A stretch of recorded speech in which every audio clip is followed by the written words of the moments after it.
Yo, tapping in real quick. UFC 306, and we are in the sphere for a highly anticipated bantamweight matchup where the bantamweight strap is up for grabs. The same can be said about the co-main event, which is a highly anticipated rematch for the third time, where the flyweight strap is up for grabs. But let's not get it fucked up. In the co-main event, that rivalry is very much dead and very much behind us, as Grasso deaded that shit when she won their second matchup via split decision after securing the victory in their first matchup inside the distance via submission. This is just very much so a case of the best of the best fighting the best of the best, and I would not be surprised if these two young women were matched up to face off yet again moving forward in the near future. You understand what I'm saying to you? And the same can be said about the main event. I would not be surprised if those two young men, regardless of the outcome, next Saturday evening were matched up yet again in the near future to face off, you know, and fight each other once again, man. It's gonna be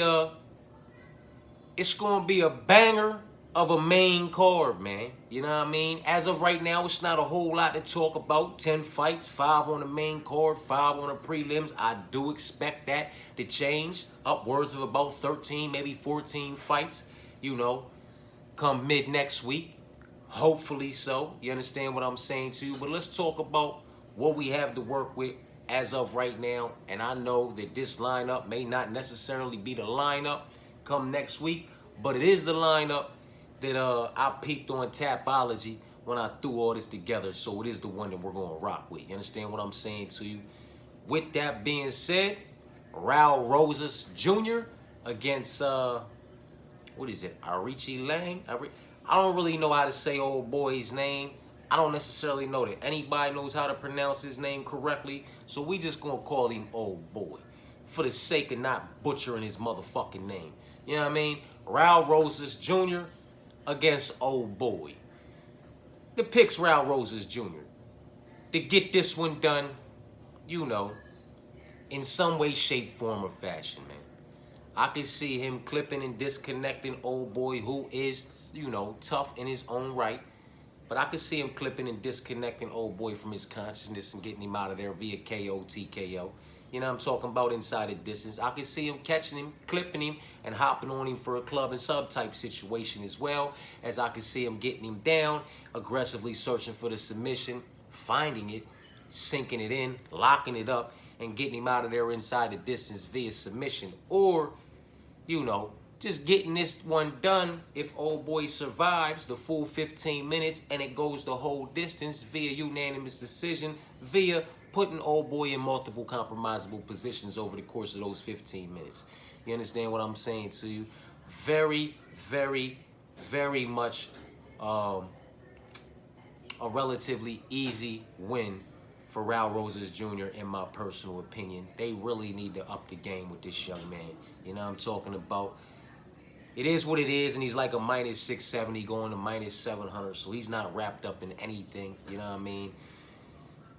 As the price tag is just ridiculous. You feel what I'm saying to you? We can find ways to chop that thing down significantly and possibly make it a plus money number, but that's in the prop section to be talked about later, man. Raul Rosas is the pick, man. Manuel Torres versus Ignacio Bahamundos, right? That's how you say Ignacio name. Listen, I'm rocking with Manuel Torres to come in here and get this one done in some way, shape, form, or fashion. He is an underdog, I believe, still at plus 102. I believe he's a plus 102 on the money line right now. I don't necessarily believe he's still going to be an underdog. I think that plus is going to leave from the side of his name here very shortly. It's going to be an even pick'em fight, and I believe all next week it's kind of going to go back and forth. He might be minus 120 to old boys, minus 106 or 104, and then it might go the other way, minus 120 to his minus 106, 104. Then they might be both minus 113, 113. You understand what I'm saying to you? it's very much going to stay around where it's at right now, but I just don't believe that plus is going to stay next to his name much longer. And that's why I jumped on it as early as I did, because, you know, both of these individuals are long. You know what I'm talking about? They both know how to use their long limbs very much to their advantage. You understand what I'm saying to you? Manuel Torres, in my personal opinion, is the more dangerous individual out of the two. And I don't necessarily believe that that makes him the less technical practitioner out of the two. I don't believe Ignacio is a more technical practitioner than Manuel Torres, man. It's going to be very competitive on the feet, but I do give the speed and the power edges both to Manuel Torres, as I do believe he's a bit more dangerous than Ignacio Bahamondes, a bit more explosive, you know, and he has just a, you know, few more ways to get this one done. I don't necessarily see Ignacio separating himself anywhere inside that octagon from Manuel significantly enough to even edge out a split decision. If it was to go the distance, the full 15 minutes, I would still give that decision to Manuel Torres. He's going to hurt Ignacio. If he doesn't get him out of there inside the distance via KO, TKO, or via submission, club and sub type situation, or Ignacio shooting, you know, out of the just not liking how it's going on the feet in the striking department, making a desperate attempt to get it to the ground, get his neck snatched up, or if it just finds itself on the ground. I'm more high on the side of Manuel Torres that produced a better body of work there as well. You understand what I'm saying to you? So it is what it is. Manuel Torres is the pick, man. You know what I mean? Edgar versus Kevin. I'm going to go ahead and rock with Edgar. You know what I mean? I think he's like a minus 160 on the money line right now, so that's a good money. It's a good money line for these parlays that I'm going to have him in. You know what I'm talking about? With all due respect to Kevin, I believe Edgar to be the better all-around mixed martial artist who will produce the better all-around body of work over the course of 15 minutes, absolutely everywhere, while also being the more dangerous individual out of the two, with more ways to get this one done. You know what I'm talking about? So we with Raul Rosas Jr., Manuel Torres as a slight underdog, and Edgar Charez, I believe I'm saying that right. Yasmin versus Ketlin. I'm going to go ahead and rock with Yasmin. She's a sizable favorite, though. She's like minus 400, man. I don't necessarily want to get behind that. You know what I'm talking about? This is women's MMA. You know what I mean? And, you know, we are talking about, you know, just due to the fact that they have yet to been, you know, tested up against that high level of opposition. You know, I say we talk about medium-low women's MMA. You know what I mean? Put that thing to medium-low on the stovetop. I don't necessarily know that we sitting at medium right now. We definitely not at medium-high. That's where Vanessa's at. You know what I'm talking about? We nowhere near high. I don't necessarily believe that we on medium neither. So I say medium-low with Yasmin. To be fair, that little dot between low and medium low, that would where I'll be putting Ketlin. You know what I'm talking about? Just a bit behind Yasmin, absolutely everywhere. You know what I'm talking about? And it is what it is, man. She's a significant favorite on the money line at minus 400. Like I said, I can't necessarily get behind that. This fight will not be wrapped up in any parlays, haymakers, or anything of that nature as far as this card is concerned with me, even if we don't get any more fights.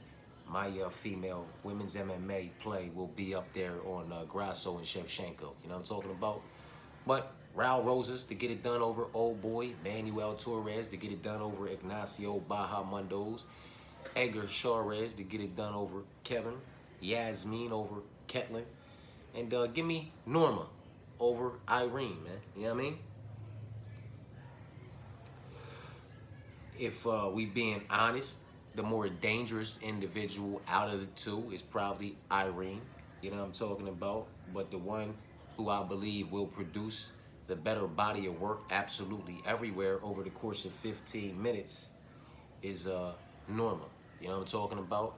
They do have a similar opponent in common with Macy, where Macy Chason was able to get one over on Norma via split. Where on the other side of things, Irene wasn't having that shit, knocked her the fuck out and got her out of there inside the distance via KO, TKO to secure that victory. You understand what I'm saying, too?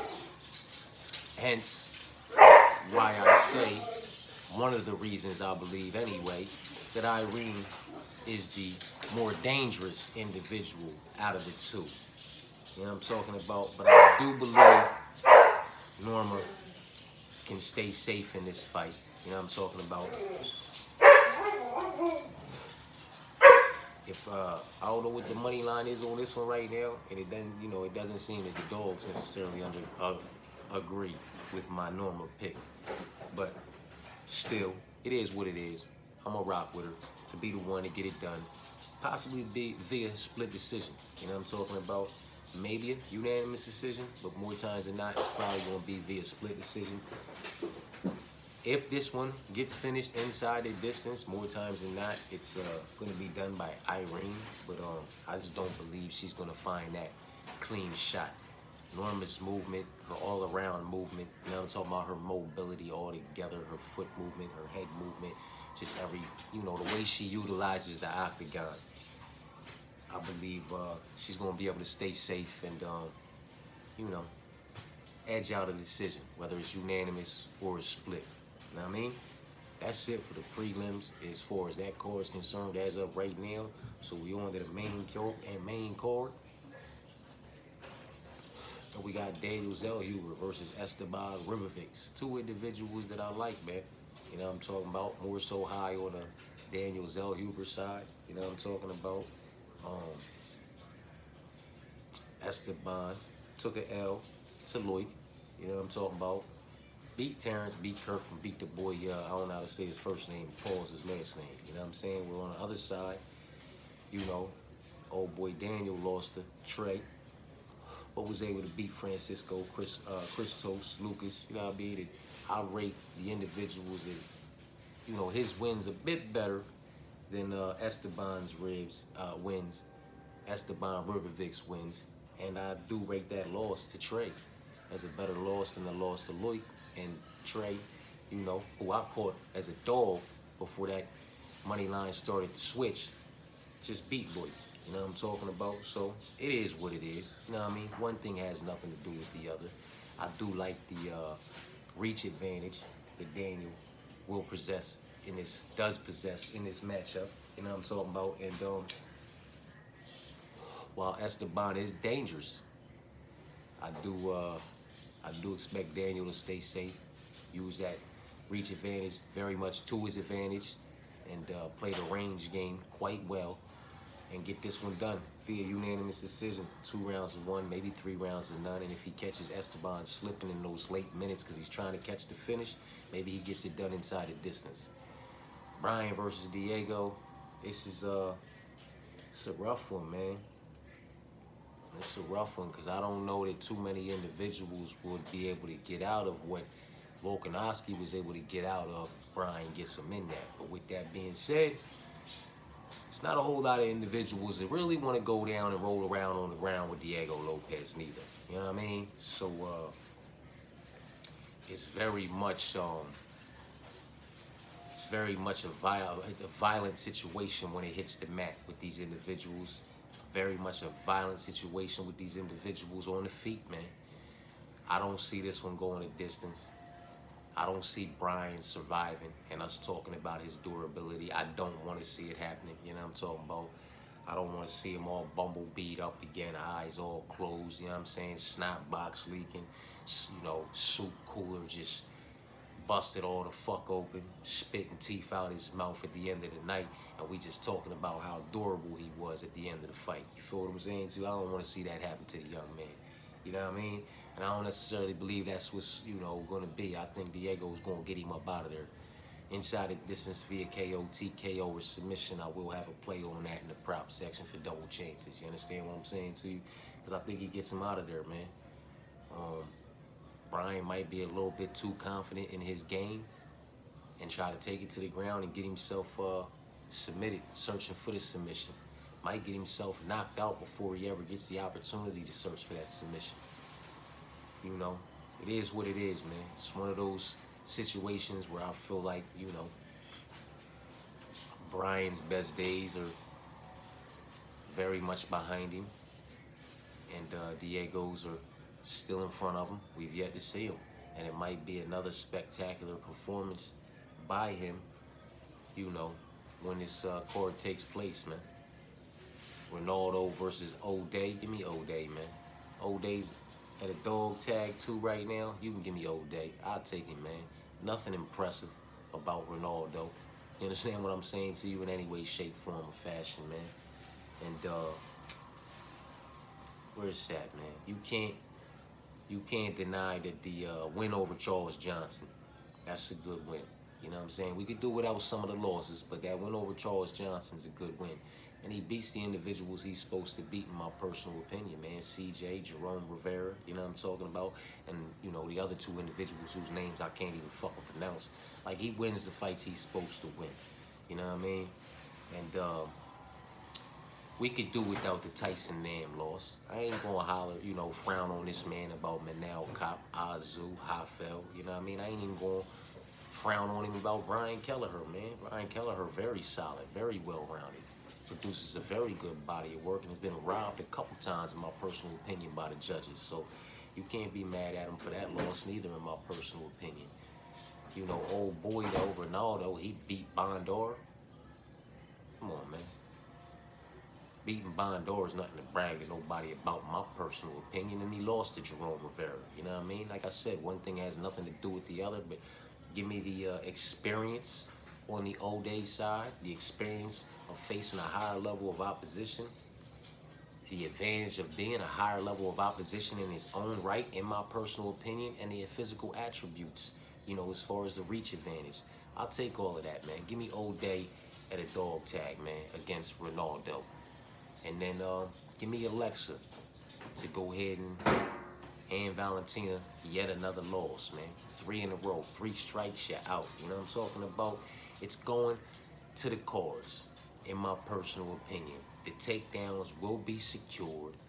The control time will be secured. The activity while on top, securing the control time will be legitimate. You understand what I'm saying to you? The body of work produced on the ground and on the feet in the striking department with her boxing and her all-around mixed martial arts game will pay the dividends yet again and get this one done, you know, by unanimous decision. I'm calling the unanimous decision this time.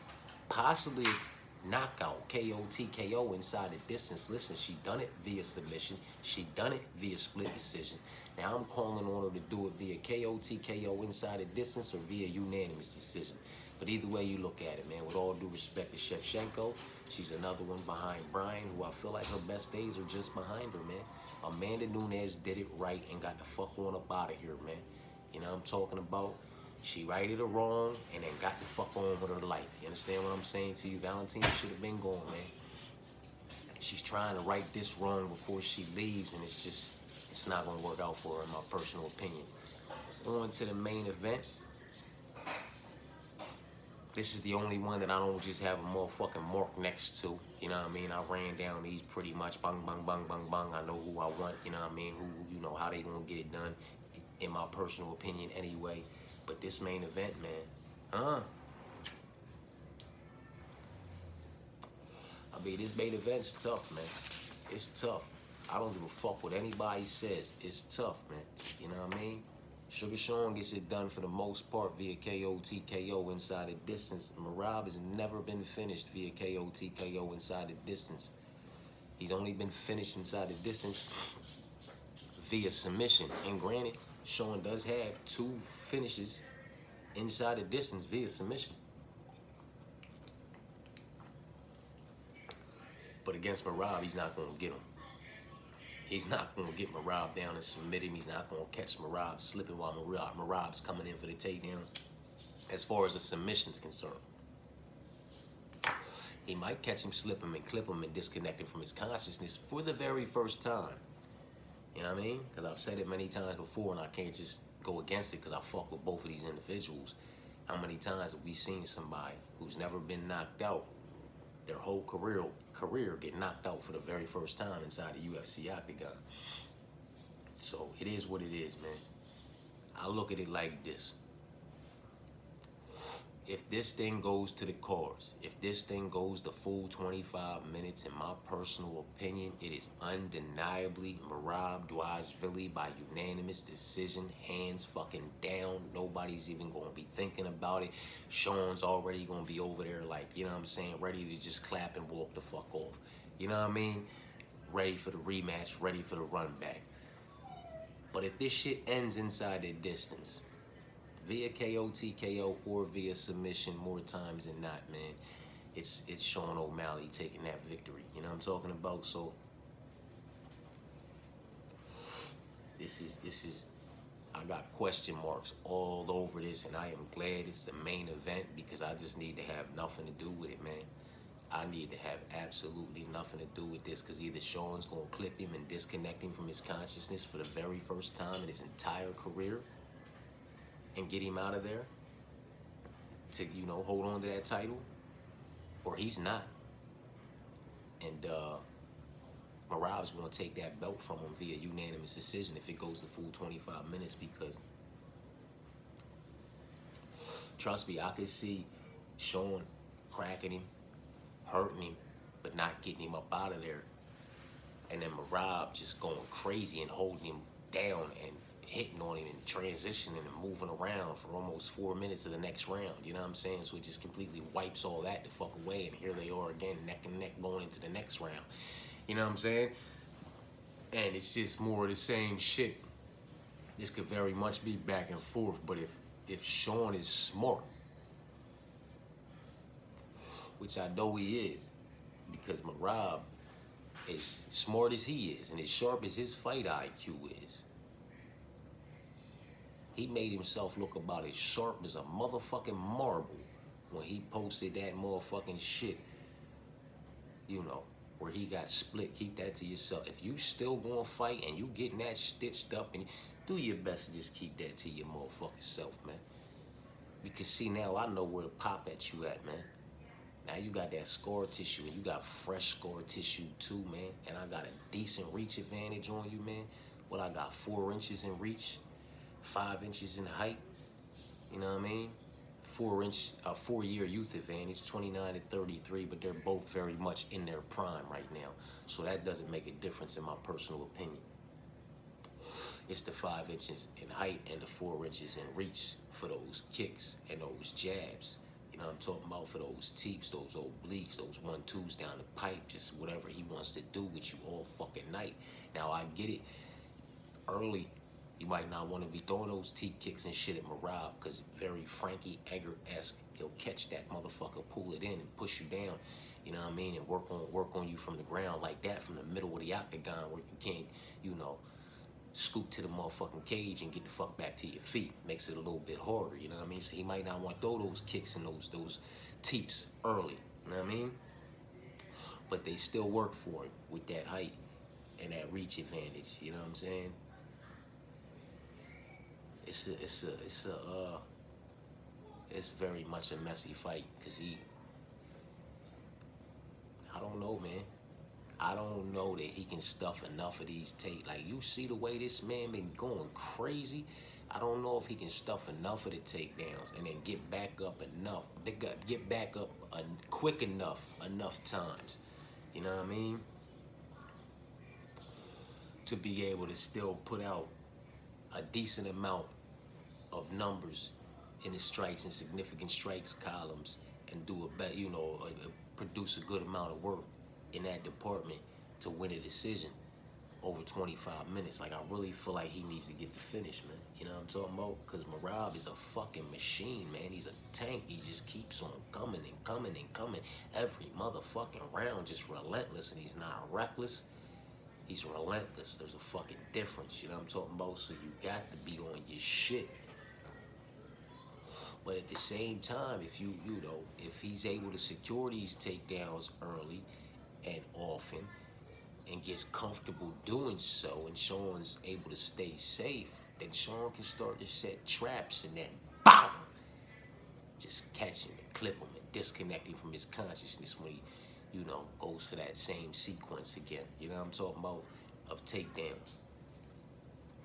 Because now, he's gotten it off. He's gotten, I've stuffed this angle, and I've stuffed that, and I try to, when he's done, I've stuffed that. When he comes up under this comment, I can't get it. He gets it every time. So, okay, now I'm gonna go ahead and I got him. I'm gonna, and he gonna come, boom, I'm gonna shoot that motherfucking knee and follow that motherfucker up with this elbow and just put this motherfucker smooth as sleep with hammer fist, just bung, bung, bung, bung, bung, bung, bung, bung, bung, until they come get me the fuck up off of him. You know what I mean? Because he ain't gonna keep putting me down like this. So if Merab doesn't do enough with those takedowns and he gets a bit comfortable and he goes back to the well, it might only take one too many times, you know what I mean? One might be too many times. Sean could very well set a trap for him and get him the fuck up out of there for the very first time in his career, man. It's a fucked up fight, man. It's a fucked up fight. It's one where I'm going to put something on Merab in the method section to win via decision. And I'm going to put something in the method section for Sean to win via KO, TKO, and also in the double chance KO, TKO, or decision. And just cover that all up, you know what I mean? Because fuck that. I don't want to be worried about how that shit's going to end. Because anybody sitting anywhere telling you that they're, confident on how either side is going to get the job done, stop it, man. Stop it. He would have to do like I said, catch Merab right where Merab's been caught, where that fresh scar tissue's at, you know what I mean? And just work on that. Pat, pat, pat, pat, pat, pat. Bust it open. Now I got him. Now he's wiping at his mouth. Pop. Now he's wiping at his eye and shit. Pop. Now I can get my kicks off. He's wiping at it. Bang. I'm teeping him in his motherfucking belly. You know what I'm talking about? Then he's going, pung, pung. Now I'm starting to work on him. You know what I mean? If he get him like that, if he get that thing opened up, and then once it's opened up, it's just going to keep opening up more and more from there. You know what I'm talking about? And if he's just able to keep catching that thing, pop, pop, pop, pop, pop.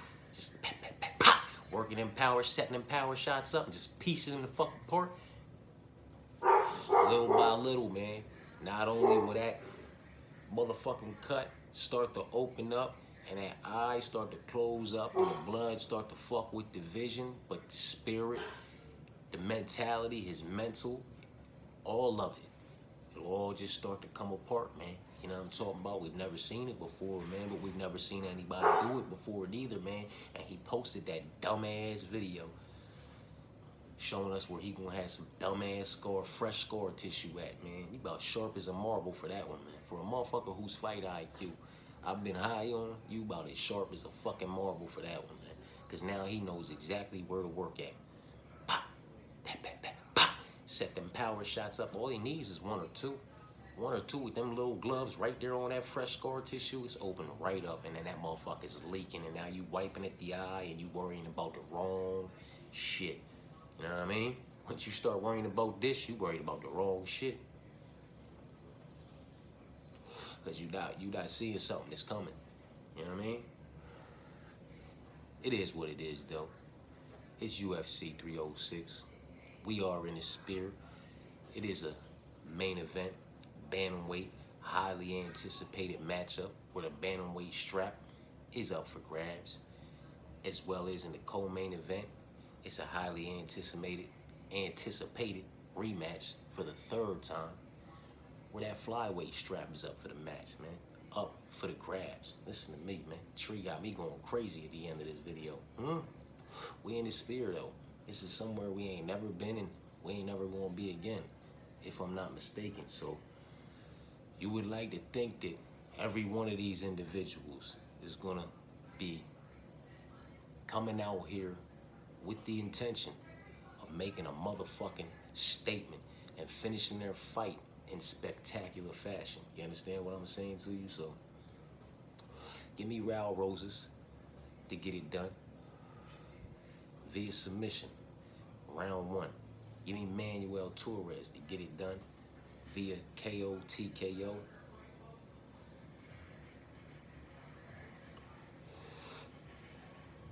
Round 2.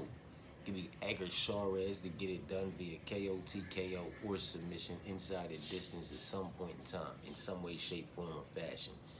Give me Yasmin to get this one done via split decision, not justifying the price tag, but getting it done. You know what I'm talking about? Give me Norma via split decision. Give me Daniel Zellhuber via unanimous decision, or possibly finding the finish inside the distance when Esteban is a bit too,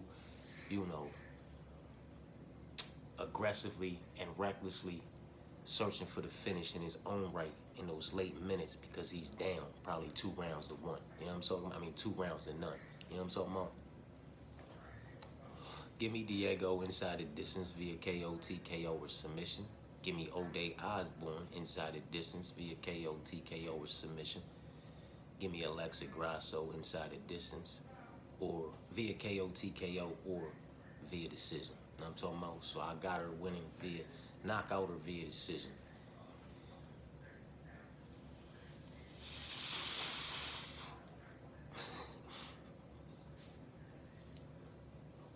See how I can just run through these other motherfuckers?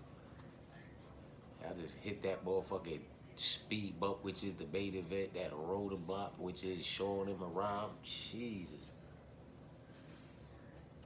I can see O'Day Osborne getting it done via KO, TKO, or submission. You know what I'm talking about? I can see Diego get it done via KO, TKO, or submission, even in round 1. I can see Daniel Zellhuber getting it done via KO, TKO, submission, or via unanimous decision. Norma via split decision. Yasmin via split or unanimous decision. Possibly finding the finish inside the distance, but I don't fucking know. Edgar inside the distance via KO, TKO, or submission. Manuel inside the distance via KO, TKO, or submission. Via unanimous or split decision. But more times than not, I see that young man getting Ignacio out of there inside the distance, at least hurting him multiple times over the course of 15 minutes. And Raul Rosas via, KO, TKO, or submission inside the distance, or via unanimous decision by putting him in multiple compromisable positions over the course of 15 minutes. And when it comes to that main event, man, I just don't see it. Maybe I just don't want to see it. You know what I'm saying? Maybe I just don't want to see Merab getting knocked out, getting caught, getting clipped, getting disconnected from his consciousness for the very first time in the octagon, in the sphere, knowing it's going to be playing on repeat all motherfucking year, man. Maybe I just don't want to see that shit.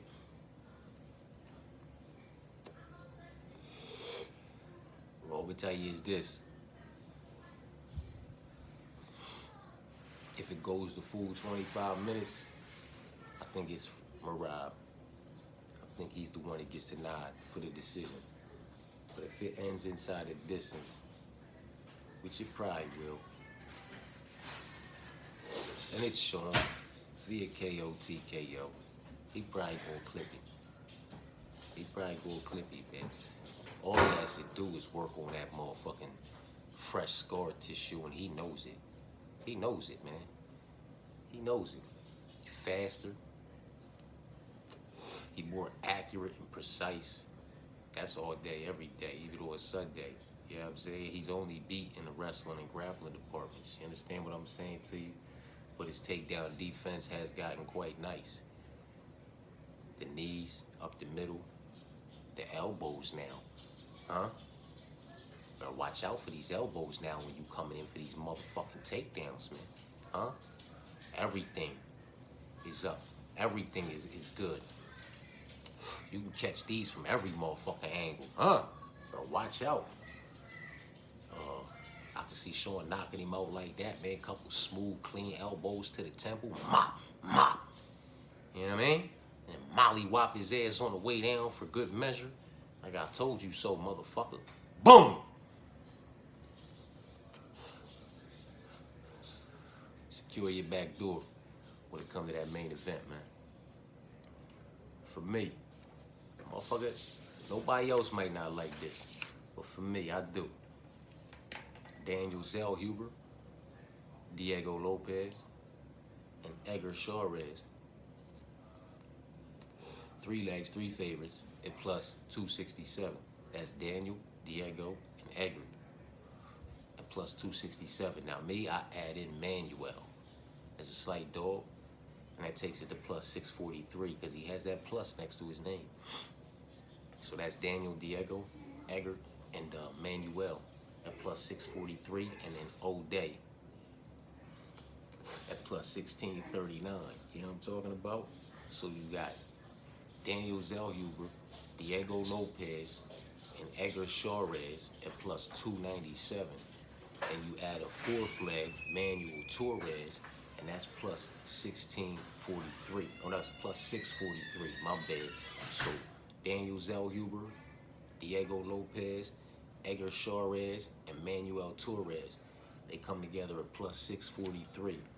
And in that 5th leg, at least for me, that's O'Day. And that comes at plus 1639.